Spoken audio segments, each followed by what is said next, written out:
Some more Nintendo stuff. We have Yoshi's Woolly World.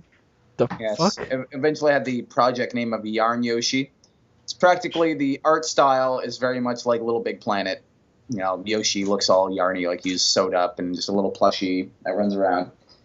It did give me very much big LBP vibes, as if it's Nintendo's answer to it. Looks pretty fun, looks interesting. Cool little platforming game. I'd actually buy it. I'd Not pass gonna just lie. on the name alone. Really? Well, Just because they couldn't have thought of anything better from Woolly World. That sounds like a I actually think knockoff Yarn, title I actually of, think Yarn Yoshi was a better title, yeah. but that's just me. But Woolly World. It's Maybe cool, should man. I could tell my cousin to bring that idea up. You know? Maybe it should have been Yoshi's Epic Yarn.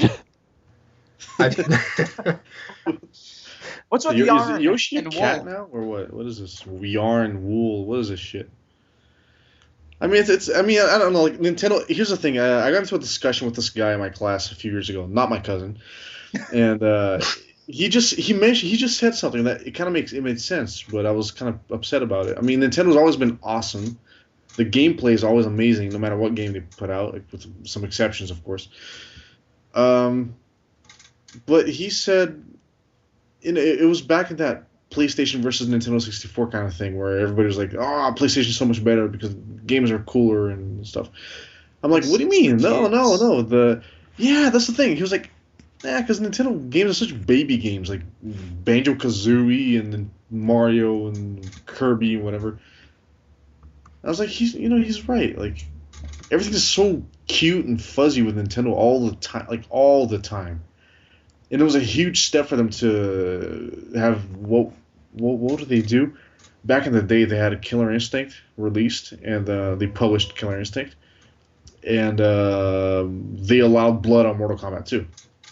And then they also then some Star Wars games from the 64, and that's it. Then they continued on this tradition where everything is cute and fuzzy all the time. Well, they have Bayonetta 2 coming out for the Wii U. Okay. That's kind of different for them in terms of publishing. Well, Sega's technically publishing it, but it's coming out for their console. I don't think it's coming out for anything else. They're gonna Well, hear there the you go. Like, criticism, Nintendo and they're games gonna are make always- Super Smash Brothers turn into Mortal Kombat, where you're gonna be able to like rip Pac-Man in No, half. that's fine. It's just that, like, it's always been their gimmick, and it's weird, So sometimes it kind of bothers me though. It's too cutesy, Seems to work though. Don't they make more money than works. anybody else? Of course, Nintendo's fucking genius. It's just sometimes I think that's why I never played Kirby. I think that's why I barely touched any Mario games in the past 10 years. I don't know. It's not for everybody. I mean, I prefer those types of games than, say, FPS games. The FPS is a genre I've never, ever gotten into or figured out how to play. Well, it depends on the game. know. I understand you're not getting into FPS. I mean, FPS is not an easy genre to get into unless you just love killing people. Like, you love death matches, you know what I mean? Co-op, that kind of stuff. I mean, FPS, the charm of FPS is dead to me because it was, first of all, FPS came out with Wolfenstein 3D and then Doom, right? Mm-hmm. It was friggin' fun. You were killing a bunch of zombies, you're demons and you're in hell, and it's awesome. And Duke Nukem, you're fighting aliens and shit, Shadow Warrior, Blood, and then Quake. Quake was awesome. It was a whole revolution because that's when the 3D really came into being with FPS. It was the first genuine FPS. But I have a problem in shooting. I know it's just make believe, but Call of Duty, I have a problem shooting at Afghan insurgents or Somalian uprising, because this shit is actually happening. People are actually dying right now. Yeah, it really seems like it's exploiting the issue. Yeah, exactly. It bothers the fucking shit out of me. I'm not gonna get political or anything at all. It's beyond that. It's just it's a moral common stand. sense. It actually bothers me to play this game. I can't do it. I can't even do. I have no problem shooting Nazis. No offense. No, I don't want to offend anyone, but I have no problem playing old games. If we offend any Nazis out there, fuck you guys. I don't have any Nazis. I don't have any problem, playing the old Call of Duty games and shooting at the gray uniforms. Like, I don't have any problem with that because it was the last war that was kind of justifiable. You know what I mean? Hmm. And nowadays, it's all about oil. So I have a problem shooting at, guys who are fighting for their homes because, like, And just for survival in general. yeah, exactly. I don't like that at all. That's why I think Battlefield and the last Call of Duties are pure shit. So you'll definitely be opening night getting Call of Duty Advanced Warfare. I actually, my cousin told me it's pretty cool, so I'll think about it. But here's the thing: FPS is not totally dead because stuff like BioShock is amazing. And it's not even, when you think about that, it's not even a traditional FPS. It's just first person. It's the story and how they implemented the gameplay that made it truly unique. So it's Exactly. I yeah. mean, BioShock is, again, I'm shooting at monsters and things that I have no conscience about.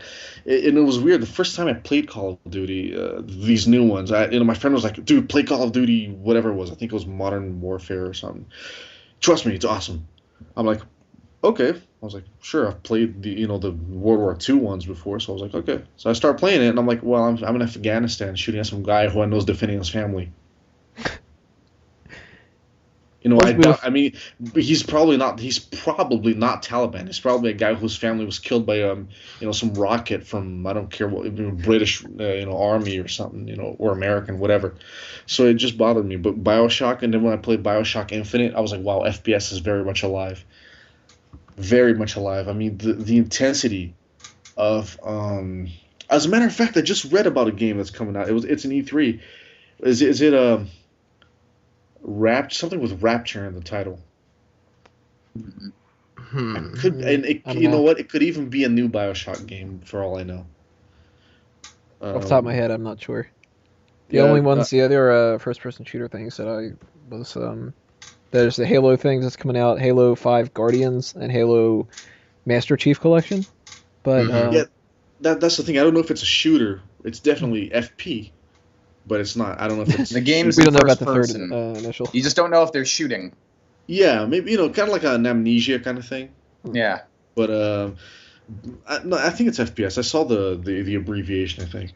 I don't dare touch my computer. You guys know it's all messed up.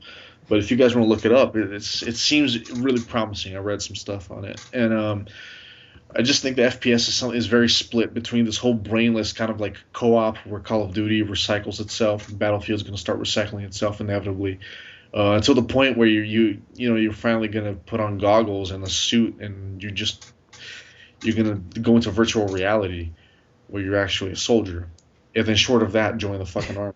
It's going to be, instead of you get the wrong game in the mail, you'll be like, oh, I sent Nintendo money for this, and they were supposed to give me the mushrooms. They gave me a gun instead. What the fuck's happening? Why did they say have fun with this? Did you know that Activision actually... What the fuck? Activision had a they were mailing out brass knuckles to promote I'm not kidding, to promote Mafia 2. They were sending them out to like magazines and stuff, like Game Informer and the press generally. And it's a felony in California because it's that brass knuckles are illegal like in 40 something states or something. Wow. And I don't know if they knew this or not, but I don't think that they're illegal in New Jersey.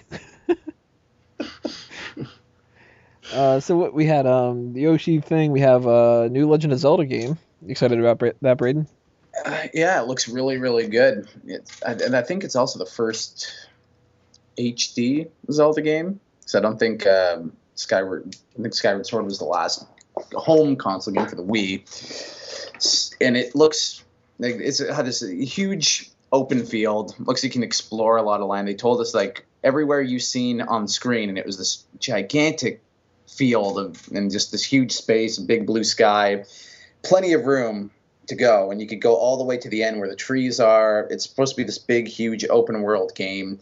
They didn't really show much more than that, than a couple of like just what happens to Link as he's riding on his horse or whatever. And just, I don't know, it looks really, really interesting. We didn't get to see all that much. I'm pretty sure it's still in the very early stage of development, but it's huge. Like Legend of Zelda, whenever it comes out for any Nintendo console, whenever they have a new one come out. When it came out for the Wii, it was huge. And it came out especially for the Nintendo 64, it was especially huge. And for the Wii U, I'm sure it's going to be an enormous, big hyped game, and it'll get even more exciting as you get closer and closer to the release date, you get to figure out more information and what kind of maybe levels we're going to get or where you can explore. And just when you get to figure out more concrete information, things will be more exciting. But for now, for what they showed, it looks like you're going to be able to explore in this one way more than you ever were before, because the technology's there to be able to do that. Like we see with games like Grand Theft Auto 5, you can explore and go to huge different spaces. Like the maps are enormous now compared to, say, when you were on the Nintendo 64 for the Zelda games there, for Majora's Mask and Ocarina of Time. I'm sure they wish they could have a giant big thing when games first went to 3D, but there were obvious limitations with the technology. Same with even the Wii. The consoles now can do more. So is a pretty big step for The Legend of Zelda. It's probably going to be the biggest one in terms of exploration, and looks really exciting. We'll get to know more in the future, though. Ronnie, Eddie, thoughts about Zelda? That really covered it. I don't know what I can add. Yeah, pretty much. Let's see here. Toss out two quick things that I don't think we have too much to talk about. Middle Earth, Shadow of Mordor. Still trying to get that fucking series. The hell with Lord of the Rings. Here's the thing, man. It's a cliche series, right? It's the cliche of all fantasy series. It started everything, and if it wasn't for Lord of the Rings, there wouldn't be any Warcraft, there wouldn't be any Game of Thrones, there wouldn't be any Skyrim, there wouldn't be anything remotely involving fantasy. There wouldn't be any Dungeons and Dragons. I'd pass on all those. That's all right, man. So you don't dig dragons, I get it. But yeah, hell with dragons. I don't know. Like I have an odd kind of nostalgic feel about medieval culture. I don't know why. I like it. I like maybe it's the music. I like medieval music. Yeah, it's not just you. It's a huge. It's got an enormous fan base. A lot of people really dig it. But I was a hipster, man. I used to like that stuff in Warcraft before Warcraft 2 came out. Back when I was like 12, I used to love like medieval stuff, the castles.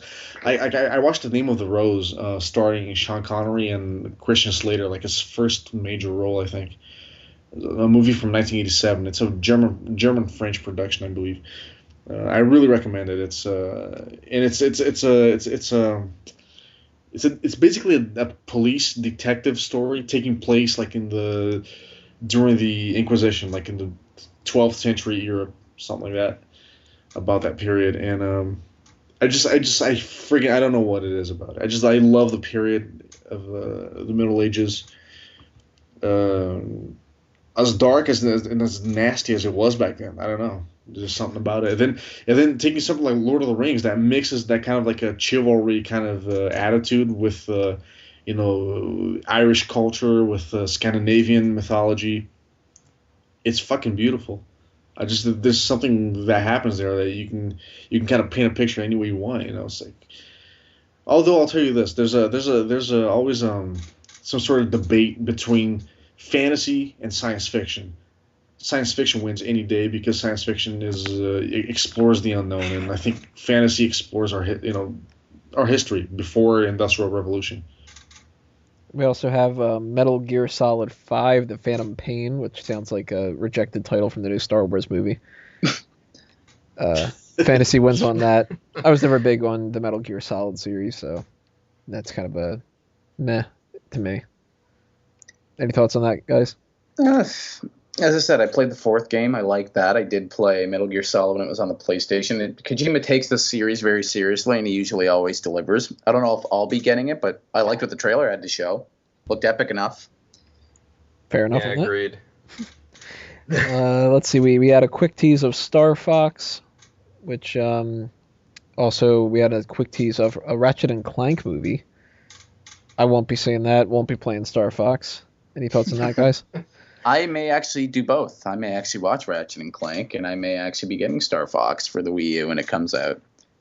Correct me if I'm wrong, but Ratchet and Clank are characters from Star Fox? No, Ratchet and Clank are basically PlayStation's version of Star Fox. Kind of. They're more platforming than you do spaceship travel. Okay. But they're kind of like the futuristic gadgets that shoot with, high-tech guns and... They probably do some barrel rolls, right? Yeah, there are stuffed animals flying the ships. I get it. Basically, Ratchet and Clank is PlayStation's version of Star Fox Adventures. Okay. Except with way more technology and like no dinosaur or primitive people. It's just you in a high-tech city shooting off high-tech gadgets. Those stupid ass frogs. That stupid frog. I played one Star Fox game and I was just like, fuck Yeah, the these frog was guys. annoying. The frog was annoying. Slippy. Use the boost to get through. Oh, that's better. Do a barrel roll. We also have Rise of the Tomb Raider, starring Angelina Jolie, I guess.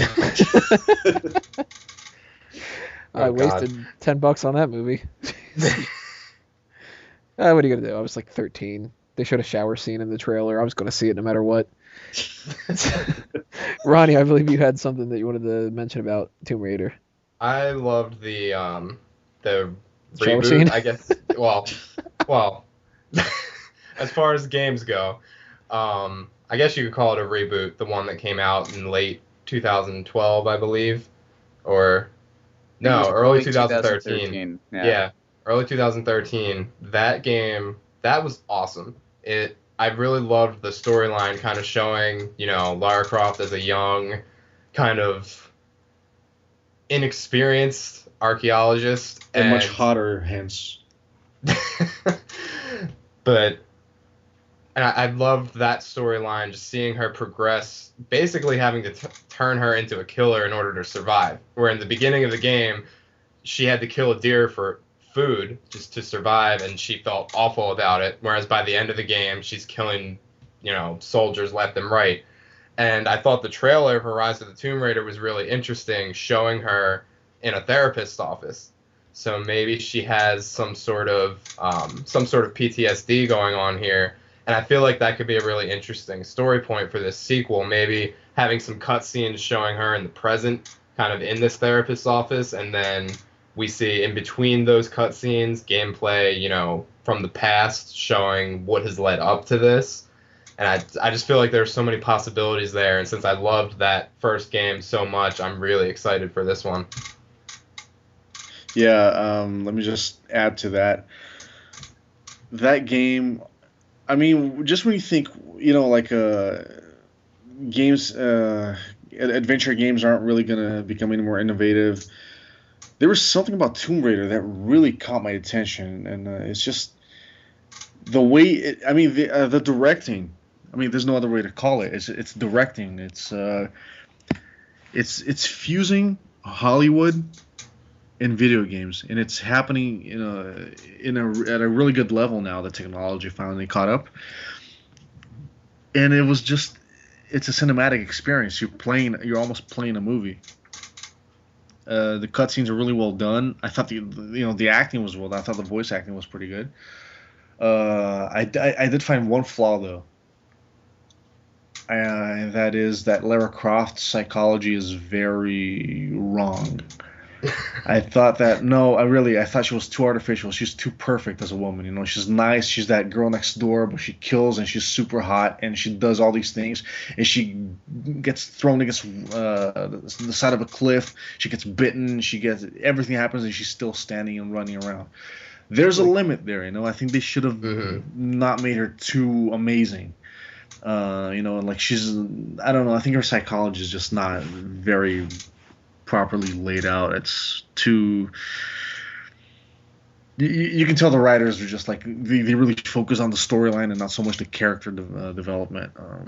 But I think for video games, I think it's too soon. But then you see crap like Mortal Kombat where the characters are like, yeah, I'm gonna beat you up. Character development. Character development. And there's just one more thing I want to say about killing the deer and being sorry about it. Women love animals. So that side they got correct, right? Oh, poor little deer, but I'm going to kill that son of a bitch over there. I honestly, every girlfriend I ever had was like, oh, I love animals, but I hate people. Well, there's the kick the dog rule in general. You could kill 1,000 people in a movie and still turn into a good guy. You hurt a dog one time. You don't even have to kill a dog or whatever, but you step on his fucking tail on purpose. Right, and the people are like, kill that fucking bastard. Instant heel turn. Right. It's true. Yeah, but otherwise, the new Tomb Raider, I welcome it. Totally. So we kind of ran down pretty much all the games that I can think of.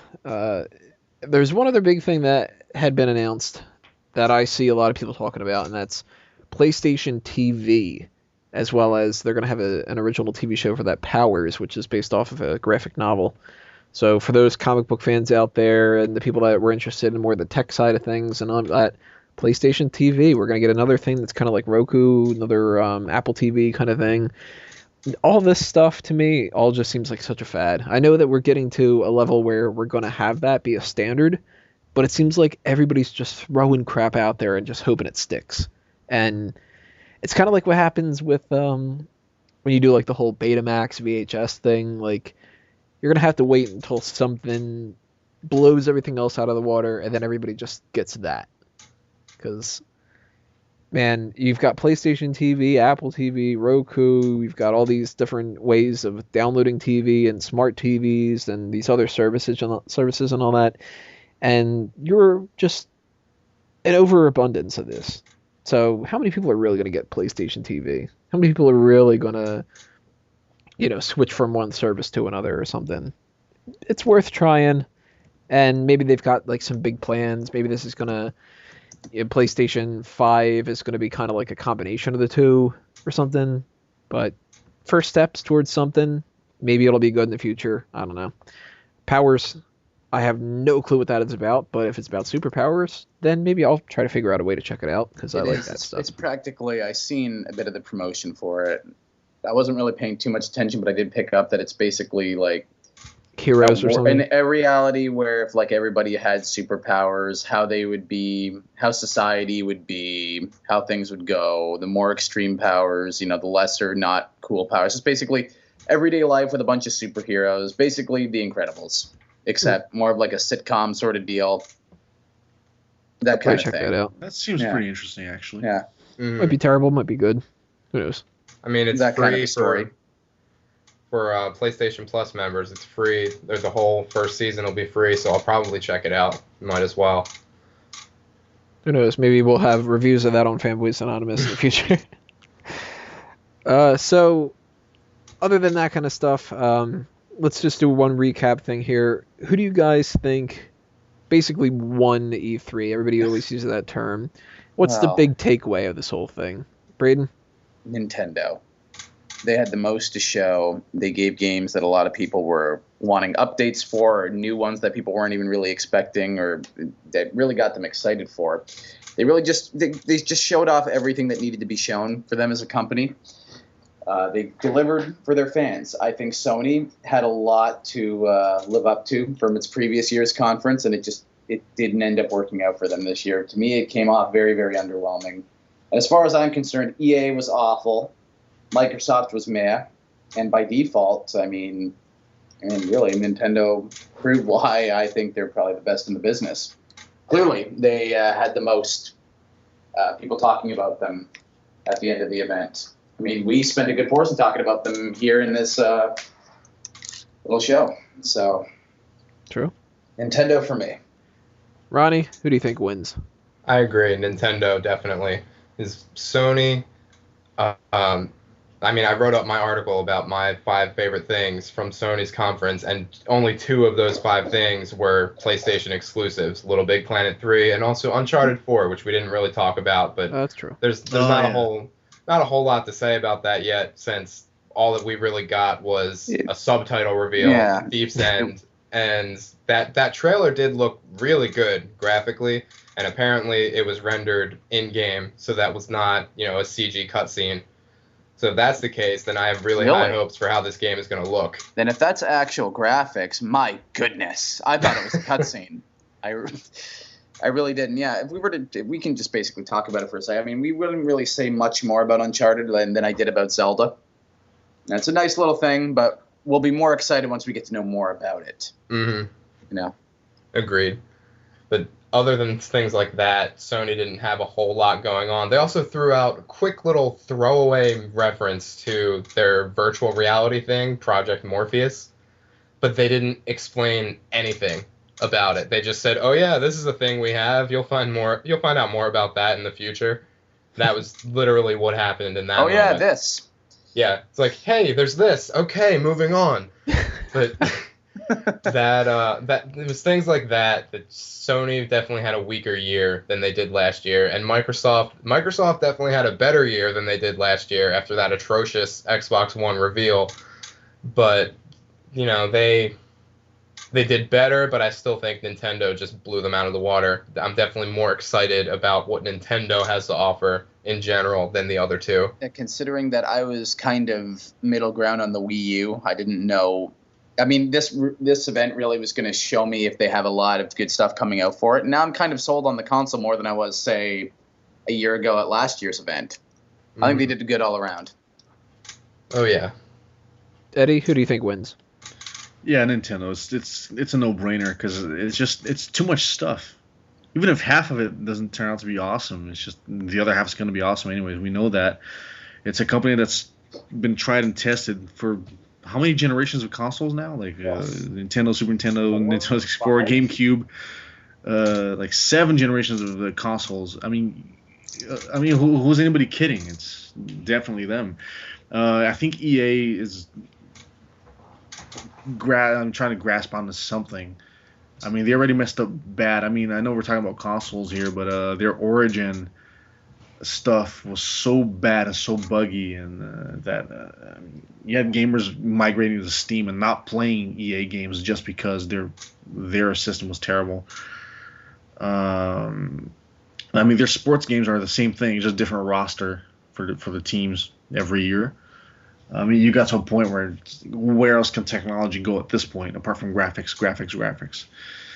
Maybe we'll see some improvements with the PlayStation 4 and the Xbox One and the new Steam console coming out. Also, was there any Valve or Steam thing at E3?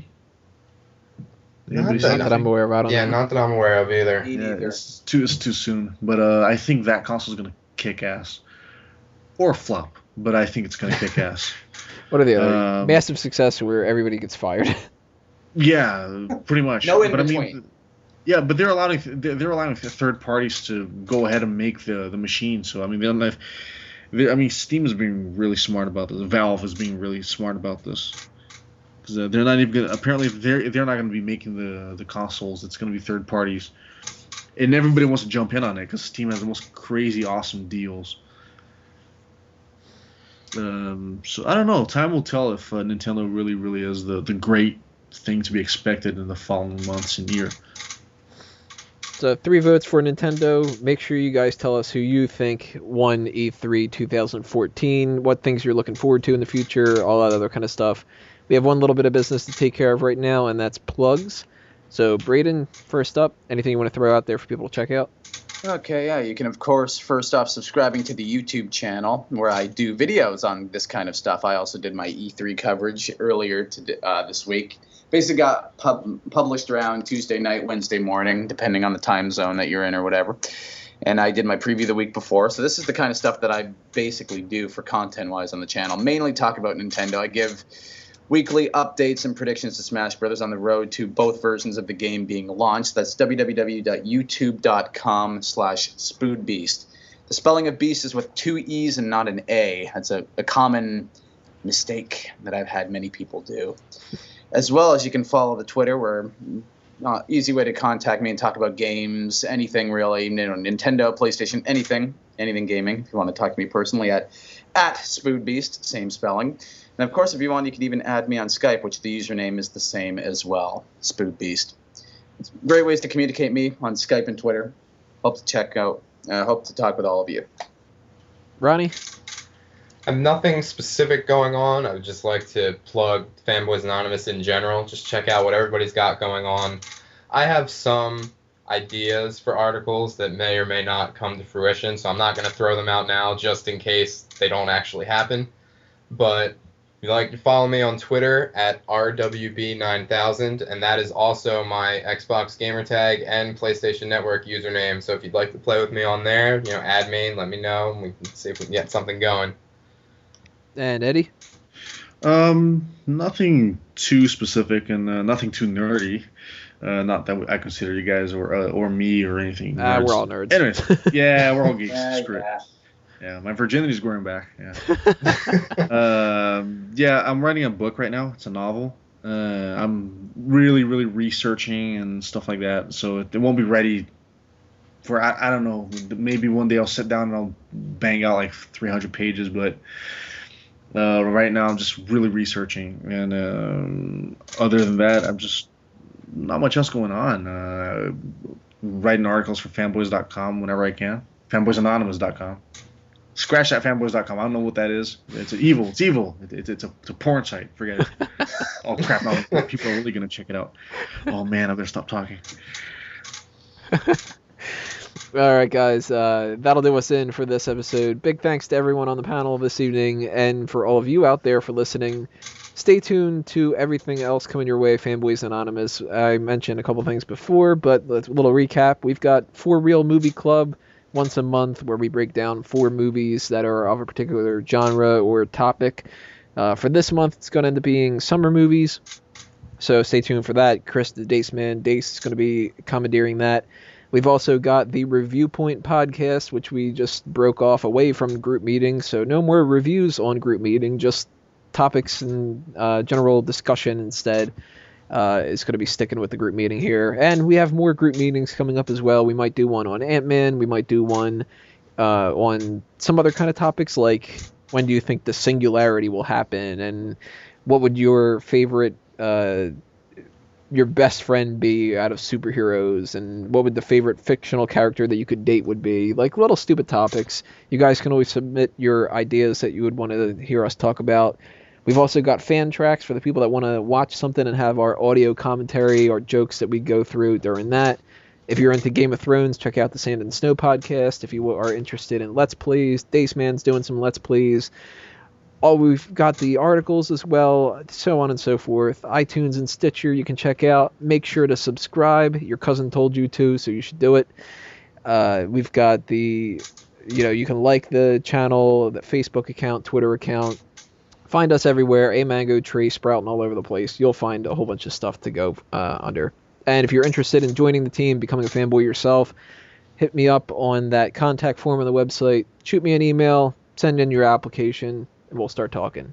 And if you are in the greater Philadelphia area for the Too Many Games convention at the end of June, so will Fanboys Anonymous be there. We'll have a table. Come by, check us out, say hello to us.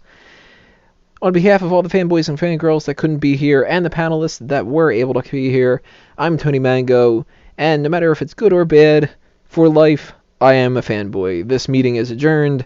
See you next time, everybody.